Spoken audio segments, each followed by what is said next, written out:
Episode start होते ही हमें fake सनगोट दिखाया जाता है। वो कहता है कि जो तुमने मेरे रूम की हालत और मेरे पेट की हालत की है उसकी तुम्हें सजा मिलेगी और तुम मेरी लिविंग डॉल्स हो। फेक सनगोट इससे बहुत ज़्यादा गुस्सा होता है और कहता है कि तुमने मेरे किंगडम को ख़राब किया है, इसकी सज़ा तुम्हें मिलेगी। और बाकी सब लोग भी डर जाते हैं कि स्केट सामा क्या कर रहे हैं। सनगोट ने कहा प्लीज़ तुम सनगोट सामा प्लीज़ तुम गुस्से को शांत रखो। स्ट्रॉ हेड उस गेट पे बैठ के आगे जा रहे होते हैं और तभी जोरो कहता है कि यहाँ गॉड नहीं, ये तो डेविल है। लूफी ये सब ब्लॉक किंगडम को देख के बहुत ज्यादा खुश हो रहा है कि वो कहता है कि उसने ये सब ब्लॉक से बनाया है, कितना औसम है। तभी उसब कहता है कि ये टाइम इम्प्रेस होने का नहीं है, हमें यहाँ से निकलने का सोचना होगा। तभी चॉपर कहता है कि ये हमारे पास पहुंचने वाला है। तभी जोरो कहता है कि मैं इसे काट सकता हूँ। उसके बाद सांजी भी कहता है कि मैं इसे किक मारूंगा। और लूफी उन दोनों को मना बोलता है और केट को कहता है कि यहाँ से जंप करो तुम। और केट वहां से जंप कर देती है पर केट आधी दूर में ही रुक जाती है और नीचे गिर जाती है। और लूफी उस केट पे बहुत ज्यादा गुस्सा हो रहा होता है। और सांजी ने गिरते वक्त भी नामी को बचा लाया, देख रहे हो बंदे की जेंटलमैन तुम।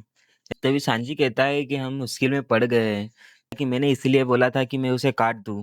तभी लूफी केट को बोलता है कि अगली बार से ध्यान रखना। और लूफी फिर से केट को बोलता है और उसे दौड़ने को बोलता है। तभी फेक सनगोड इस केट को बोलता है कि तुम उसकी मदद क्यों कर रहे हो। तभी वो सब बोलता है कि हम इसके एंड पे पहुंचने वाले हैं।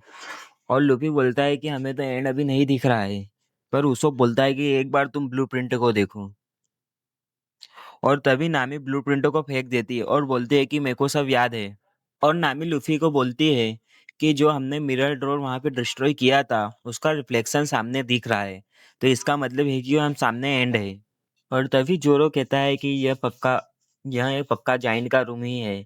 और सांजी कहता है कि हर तरफ मिरर लगाने से ऐसा लगता है कि डायरेक्शन एंडलेस है। और नामी कहती है कि हमें सिर्फ सीधे जाते रहना है। और तभी फेक सन गॉड कहता है कि तुम क्या सब कुछ जान जाओगे इस वर्ल्ड के बारे में सिर्फ ब्लूप्रिंट को देख के। तभी वो फेक सन गॉड अपने हथियार में से जाल को निकालता है और उनसे उस गेट को पकड़ने लगता है। यह फैसिलिटी जाइंट ने बनाई है, तुम्हें लगता है कि तुम इसे रोक सकते हो? तुम्हें लगता है कि तुम वॉल के पास पहुंच सकते हो और उसे तोड़ सकते हो? ये तुम्हारे लिए इम्पॉसिबल है।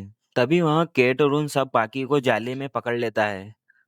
और लूफी है उस केट पे गुस्सा हो रहा होता है कि तुमने उसको डोज क्यों नहीं किया।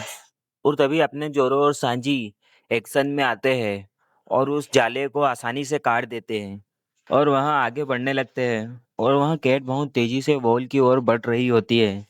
और तभी वहाँ रहने वाले लोग बोलते हैं कि यही हमारा चांस है यहाँ से भागने का। ये अभी डोर ओपन है तो यही वक्त है, हम यहाँ से निकल सकते हैं, बाकी सबको भी इन्फॉर्म कर दो तुम। और वह बताता है कि हाजिरुद्दीन तुम्हारे बारे में बहुत सोचता है पर मैं नहीं सोचता। और तभी जोरो हाजिरुद्दीन को याद करता है और सोचता है कि यह कौन है। और तभी उसो बोलता है कि मैं अपनी स्पेशल अटैक से उस वॉल को तोड़ दूंगा। और स्कल बम ग्रास नाम का एक अटैक करता है। उससे ब्लास्ट तो बहुत मेशी होता है पर इफेक्ट कुछ नहीं होता। और लूफी उस जाइंट को इसके लिए सॉरी बोलता है कि जो भी हमने किया। और तभी उसको बोलता है कि इसकी क्या जरूरत थी, कि तुमने इसे डिस्ट्रॉय कर दिया है, सॉरी तो बोलना ही पड़ेगा। और तभी उसोप कहता है कि मैंने जो अटैक किया उससे सिर्फ ग्लास ही टूटा है, पर वहाँ वॉल अभी भी टिकी है वहां पे। और तभी वह जाइंट कहता है कि यही तुम उस वॉल को कभी नहीं तोड़ सकते, यहाँ से निकलना इम्पॉसिबल है।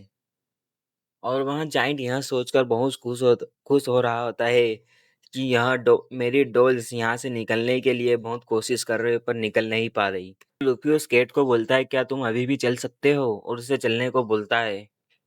और सभी बोलते हैं कि वहाँ आ रहा है, वह हमें फिर से कैच कर लेगा। पर तभी जोरो और सांजी बोलते हैं कि हम सब मैनेज कर लेंगे। और तभी उसब इसके बारे में सोच रहा रहता है कि वो इस रेट से वह हमें जल्दी ही पकड़ लेगा। अब हम क्या करें। तभी हमें फ्लैशबैक दिखाया जाता है कि स्ट्रॉ हेड उसके पास कैसे आए। तभी हमें वह बर्ड दिखाया जाता है जो सनी को उठाकर उसके पास लाता है और उसमें बाकी सब स्ट्रॉ हेड सो रहे होते हैं। और तभी वहाँ जाइंट कहता है ये तो स्ट्रॉ हेड है, पायरेट्स इन्हें ला रहे थे, तुम इन्हें कहाँ से ले आए। तभी वहाँ कहता है कि ये एग्जिट से निकल रहे होंगे तो यहाँ स्लीपिंग मिस्ट से गुजरे होंगे, इसलिए यह अभी होश में नहीं है। और वहाँ ये देख के बहुत ज़्यादा खुश होता है और सभी स्ट्रॉ हैट को उसके कमरे में ले आता है। भाई यह बंदा जाइंट्स पायरेट का मेंबर होता है। वह इससे खुश नहीं होता है कि वो क्यों हजरुद्दीन ने स्ट्रॉ हैट पायरेट के अंडर सर्व करने का तय किया। इसलिए वह बाकी सब स्ट्रॉ हैट को इसके अंदर कैद कर देता है और कहता है कि इस बंदे को देखो, यह कितना वीक लग रहा है, कैसे कोई इसे सर्व कर सकता है। भाई जैसे ही स्ट्रॉ हैट की नींद खुलने वाली होती है, पर तभी वहाँ जाइंट उन सबको फिर के ऊपर एक गैस छोड़ देता है, जिससे वहाँ फिर से बेहोश हो जाते हैं। और भाई आगे की कहानी तो हमको पता ही है क्या क्या हुआ। और तभी उस जाइंट के ऊपर बहुत काले बादल आने लगते हैं और तभी नामी ज्यूस की मदद से उस जाइंट के ऊपर इलेक्ट्रिक ब्लास्ट नाम का अटैक करती है, जिससे उस जाइंट की हालत खराब हो जाती है। भाई कौन कहता है कि स्ट्रॉ हैट कमजोर है। भाई टाइम आने और तभी उसको बहुत डर जाता है और ये कहता है कि तुमने ये क्या कर दिया है। तभी नामी एक डेडली स्माइल के साथ कहती है, a divine a divine retribution, I can't help you. और तभी उसको कहता है कि ठीक है केट, बस तुम अब आगे चलते रहो। तभी लूफी मिनी गियर फॉर्म में ट्रांसफॉर्म होता है, अपने एक हाथ को गियर फॉर्म में ट्रांसफॉर्म करता है और लूफी अपने कोंग गन नाम के अटैक से उस वॉल को तोड़ देता है। और भाई इसी के साथ एपिसोड खत्म हो जाता है। और भाई अगले एपिसोड में हमें एल्बाब देखने को मिलेगा।